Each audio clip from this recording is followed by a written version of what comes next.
सारे दर्शकों ने प्रियंका को हाड़ की राम राम। और आज फिर पहुंच रहे भाई खनौरी बॉर्डर पे। 10 महीने तक किसान बैठे हैं लेकिन सरकारें टस से मस नहीं हो रही है। जो बड़े किसान नेता है जगजीत सिंह डल्लेवाल, तो वो अमर अनशन पे बैठ गए हैं। 8 दिन है, आज 8वां दिन हो गया है। तो इससे सरकार पे क्या प्रभाव पड़ेगा, तो पूछेंगे हरियाणा से जो किसान नेता है अभिमन्यु कुमार। राम राम। राम राम जी। आपने और आपके सभी दर्शकों नाथ जोड़कर राम राम है। जो बड़े नेता है जगजीत सिंह डल्लेवाल 8 दिन से अमर अनशन पे बैठे हैं, तो सरकार पे कुछ प्रभाव पड़ेगा? देखो, सरकार पे तो यो प्रभाव पड़ने लग रहा है।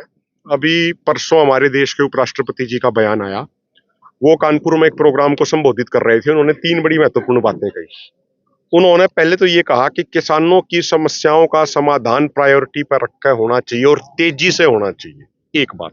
दूसरी बात उन्होंने कही कि जब हमारे देश का किसान परेशान है तो हम लोगों को रात में घर पर नींद कैसे आ जाती है, ये सोचना चाहिए।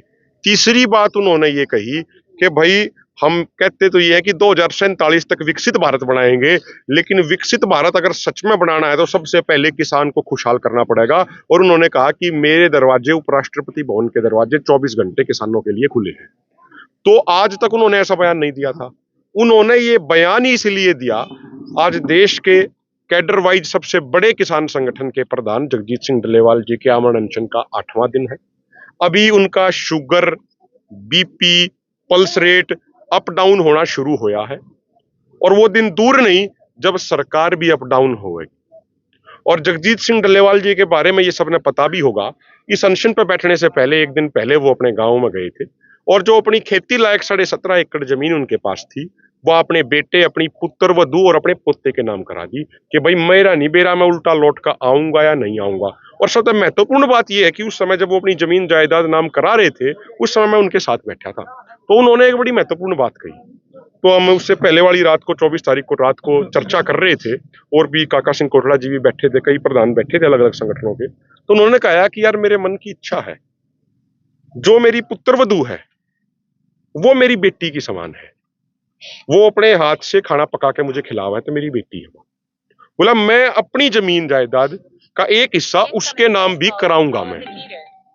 और उन्होंने उनके नाम भी जमीन कराई है। अक्सर ये होते देखा है कि कोई माँ बाप अपने बेटे, अपने पोतिया के नाम करा दे हैं, लेकिन अपनी नूह, अपनी पुत्रवधू के नाम नहीं कराते। उन्होंने कहा कि यार वो मेरी बेटी है, वो मेरी, ठीक है, इसलिए मैं उसके नाम भी कराऊंगा। तो अपने आप में भी एक बड़ी मिसाल पेश करी।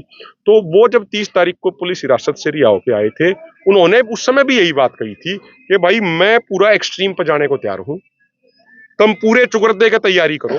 जैसे ट्रॉली भी लगा रखी है, हरियाणा से भी किसान बड़ी संख्या में है, रात को भी ड्यूटी देते हैं, 24 घंटे का पहरा चलता है। तो उन्होंने कहा कि भाई तुम तैयारी पूरी करो, मैंने तो अपनी तैयारी पूरी कर दी है, मैं मरने के नाम का तैयार हूँ। ये तो हम देख लियो, अब तुम किसा पहरा रखोगे और किसा ना रखोगे, ये सारी बाजी अगली थारे हाथ में है। तो सारे संगठन, एसकेएम, नॉन पॉलिटिकल, केएमएम के सारे संगठन उसी चीज को लेकर चिंतित भी हैं और रणनीति बना रहे हैं ताकि पुलिस किसी भी तरीके से हमला ना कर पाओ, चाहे हरियाणा पुलिस हो, चाहे पंजाब पुलिस हो, चाहे केंद्र सरकार की फोर्स।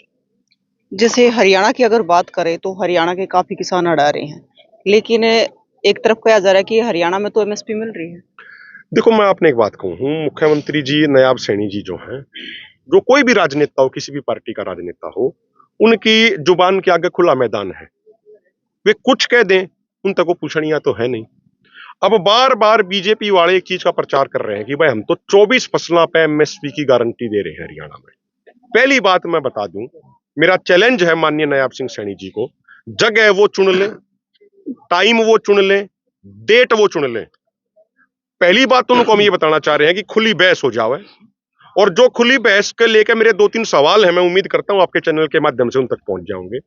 सैनी साहब, एक बात तो ये आप पहले क्लियर कर दो, आप मुख्यमंत्री हो, एक प्रदेश के मुखिया हो, फसलों की प्रोक्यूरमेंट अकेले स्टेट सब्जेक्ट है कॉन्स्टिट्यूशन के अनुसार, या स्टेट और सेंटर दोनों का सब्जेक्ट है? पहली बात तो आप यह क्लियर करो। आपके पास जो कोटा हुआ है कि भाई इतना अनाज, इतना धान, इतना गेहूं हरियाणा सरकार खरीद ले, उसका पैसा कौन देवा? आपने उसका पैसा सेंट्रल गवर्नमेंट देवा है, सारी आपका स्टेट गवर्नमेंट ना देती। कुछ स्टेट गवर्नमेंट की भी एजेंसियां खरीद कर रहे हैं, लेकिन जो बड़ी खरीद हुआ है, चाहे वो एफसीआई हो, चाहे एनसीसीएफ हो, चाहे नेफेड हो, वो सारी की सारी सेंट्रल गवर्नमेंट की एजेंसियां खरीद कर रहे हैं। तो पहली बात तो ये स्टेट सब्जेक्ट, अकेला स्टेट सब्जेक्ट ये नहीं है, इसलिए कोई भी स्टेट गवर्नमेंट एमएसपी गारंटी कानून अपने स्टेट लेवल पर नहीं बना सकती। ये स्टेट प्लस सेंटर दोनों का मामला है, एक बात। दूसरी बात, माननीय नायाब सिंह सैनी जी, सीएसीपी संस्था है, commission on agriculture cost and prices. वो संस्था हर साल 2 एमएसपी डिक्लेयर करती है। 6 फरवरी 2024 की प्रेस इंफॉर्मेशन ब्यूरो की प्रेस रिलीज है, जो भारत सरकार की तरफ से रिलीज होती है। तो उन्होंने कहा कि 22 फसलों का एमएसपी इस साल 2024 में डिक्लेयर किया जाएगा सेंट्रल गवर्नमेंट के सीएसीपी द्वारा। तो जब सीएसीपी खुद ही 22 फसलों का एमएसपी डिक्लेयर कर रहे हैं, तो माननीय नायब सिंह सैनी जी, आप ऐसा कौन सा वो जादू का छड़ी ले रहे हो? आपने 24 फसलों का एमएसपी डिक्लेयर कर दिया। आप दुर्दाधिकारक होने फसलों का एमएसपी डिक्लेयर करने का, किसी भी स्टेट गवर्नमेंट दो रखो, आम आदमी पार्टी की गवर्नमेंट तो रवि को एमएसपी डिक्लेयर करना। एमएसपी तो सेंटर पे डिक्लेयर होगा, सेंटर पैसा का एमएसपी डिक्लेयर कर रहा, आप निको मैं 24 पर गारंटी देने लग रहा हूं। तो असल में ये क्या होता है कि राजनीति के अंदर होता है, चाहे कोई भी पार्टी हो, जो उनके प्रधान ने कह दी ना झूठ बात, उसने सारे फिर तो इतने उसने रटन लग जाएंगे। अपनी बुद्धि का इस्तेमाल करना तो इनको बैन हो रखा है इनका, चाहे कांग्रेस पार्टी के हो, चाहे बीजेपी के हो, चाहे इनेलो के हो, आम आदमी पार्टी के हो। इन राजनेताओं को यही ट्रेनिंग दी जाए गुलामी की। अगर प्रधान ने जो कह दिया वही बोलना है। जब प्रधान ने 2 जमा 2 5 कह दिया ना, तो अपनी बुद्धि का इस्तेमाल ना करें 2 जमा 2 4 हुए, 2 जमा 2 5 हुए है, फिर पूरा अंगा इस बात पर ला देंगे 2 जमा 2 5 शुक्र हुआ है, क्योंकि अपनी बुद्धि का इस्तेमाल करना उनको बैन होता है। तो इस तरीके से ये बीजेपी वाले प्रचार कर रहे हैं, लेकिन इन दावा में कोई सच्चाई नहीं है। मैं आपने एक बताऊं, 2021 के ये एक उदाहरण दे रहा हूं मैं, सिर्फ अपने एक उदाहरण, इसे हजारों उदाहरण है। जो जे फार्म हुआ है सोनीपत की खरखोदा मंडी का है, 2021 में बाजरे का एमएसपी 2250 रुपए था और बाजरा बिक रहा है 1121 रुपए। और ऐसे ऐसे हजारों फार्म इकट्ठे करके हम नायब सिंह सैनी जी को पहुंचवा भी देंगे अगर वो चाहे हैं तो। ईबीओ धान का सीजन गया, ठीक है, ये भाई उचाना से हैं, अनिल बेनीवाल जी हैं। पीआर धान का एमएसपी कितना था? 2320 रुपया क्विंटल था ना। पहली बात तो वह खरीदी नहीं गई, लेट हुई बहुत ज्यादा। बोले ये सेलरा ने हड़ताल कर दी, न्यू कर दी, फलाना कर दिया, धिकड़ा कर दिया। आई बार की नौटंकी है या इनकी। किसान 2000 रुपए 2100 रुपए क्विंटल बेचने पर मजबूर हुए हैं। जिनका मॉइस्चर 17 से नीचे था उनकी मैं बात कर रहा हूं। ये भाई कैथल से हैं, सुरेंद्र भाई हैं। पूछ लो कैथल की मंडी में के बिरान मट्टी हुई है, जहां पीआरजी रीजन जिला में हुआ है। ये हिसार से हैं, इनसे पूछ लो आपके है। ये फतेहाबाद से हैं, इनसे पूछ लो आपके होया है। और अनिल भाई मैं ठीक कह रहा हूँ? जी बिल्कुल। 2320 वाली 2021 में बिकी है, 2100 में बिकी है। ये भाई फतेहाबाद से आ रहे हैं, आप इनसे पूछ लो। और साथ ये सोनीपत के आ रहे हैं, आप इनसे पूछ लो के बिरान मट्टी है।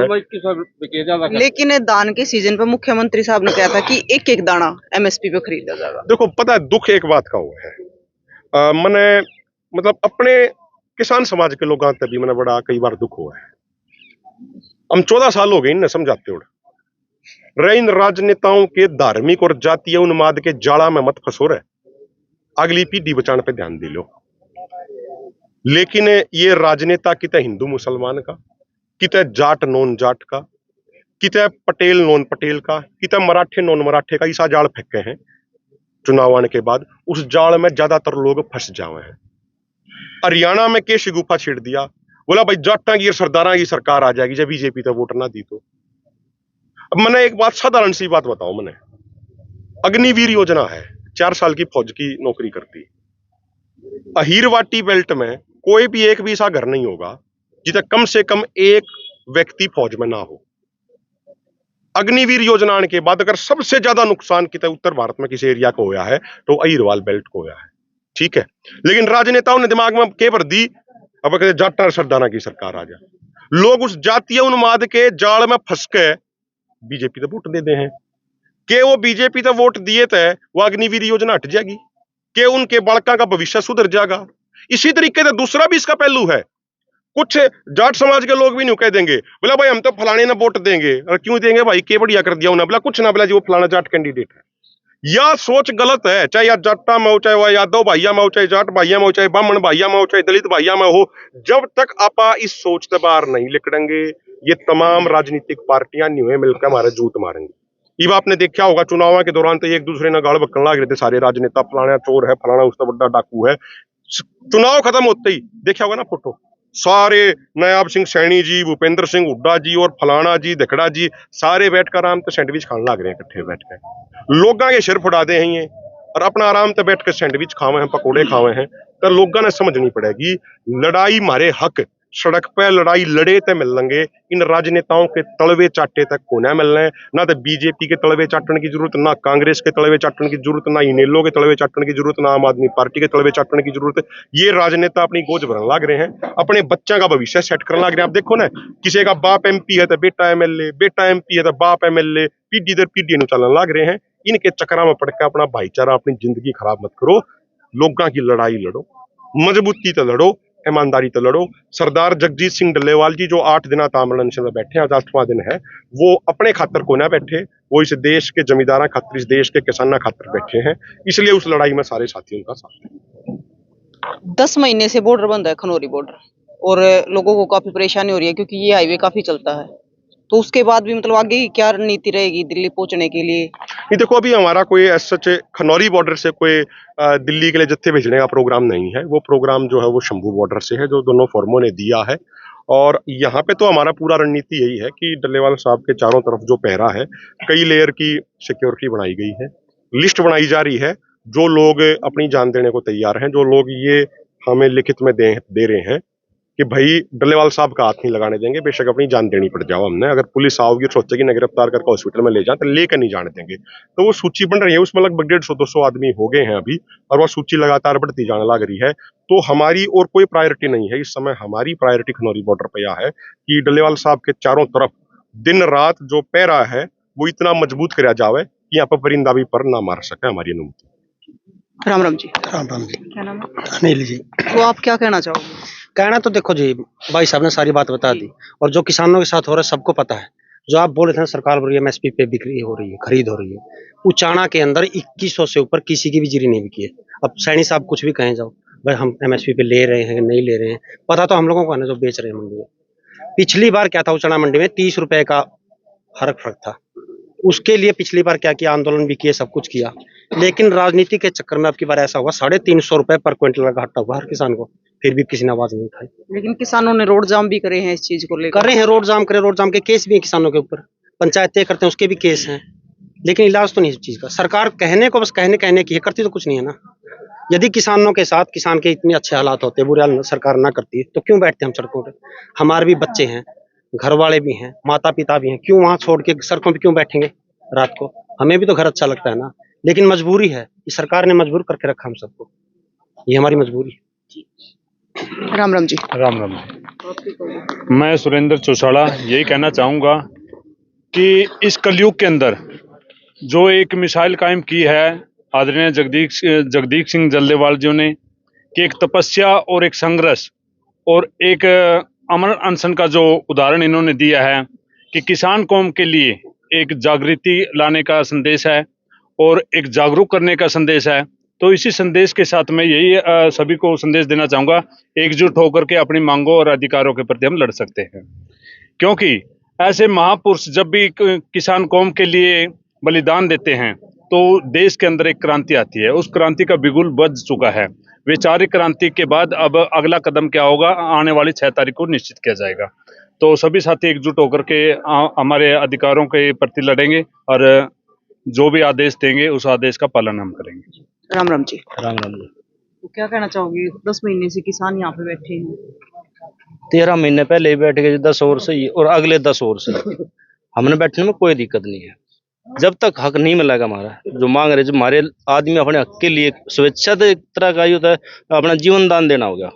जैसे डल्लेवाल साहब बैठे हैं, जिसका बुरा परिवार है, इतने सारे लोग हम सुख डब है, वो आदमी कितना दुखी होगा अंदर। तो नहीं देखो जी, अगर भाई मैं अपना मरण अंश पे बैठ गया तो उसके हृदय पूछो कितना अंदर तो दुखी होगा।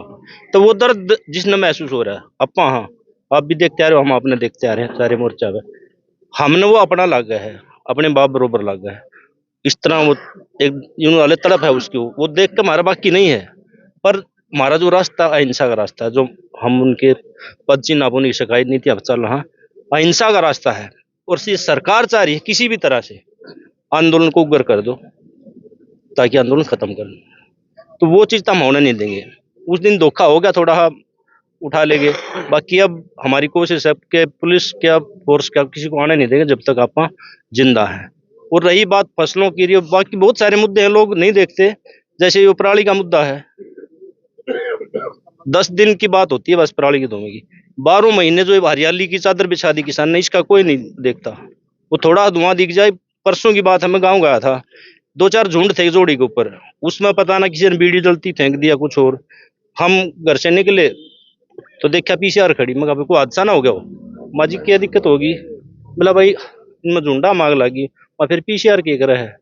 बोला भाई मैसेज आ गया, वो सैटेलाइट देखा क्या करा। थोड़ा चलते ही साथ फायर ब्रिगेड चली आ रही है। तो इतना सा पोल्यूशन तो उनको दिख रहा है, फिर गेहूं आग लगती किसी को दिखाई नहीं देती। फोन करते रहो, ना तो फिर फायर ब्रिगेड मिले ना या पीसीआर मिले। तो बहुत सारे मुद्दे हैं। इन छोटी छोटी बातें कहना मतलब है, अगली बार मैंने लग रहा है इस सरकार के रहते रहते अगले 5 साल में शायद ये चूल्हे में भी आके आग बुझाने लग जाएंगे, पोल्यूशन करे तो बहुत सारी स्थिति हैं जो किसान को परेशान कर रही हैं। आम देहात का खाली किसान को, जो भी लोग रहते हैं बतेरे गरीब आदमी भी जिनका चूल्हा जला है, तो मैंने यहाँ ना लगे कदे होके पे भी वो धारा 144 लगा दे, बेचारा आदमी बैठ कर नहीं पी सकते, उसमें तो धुआं धुआं।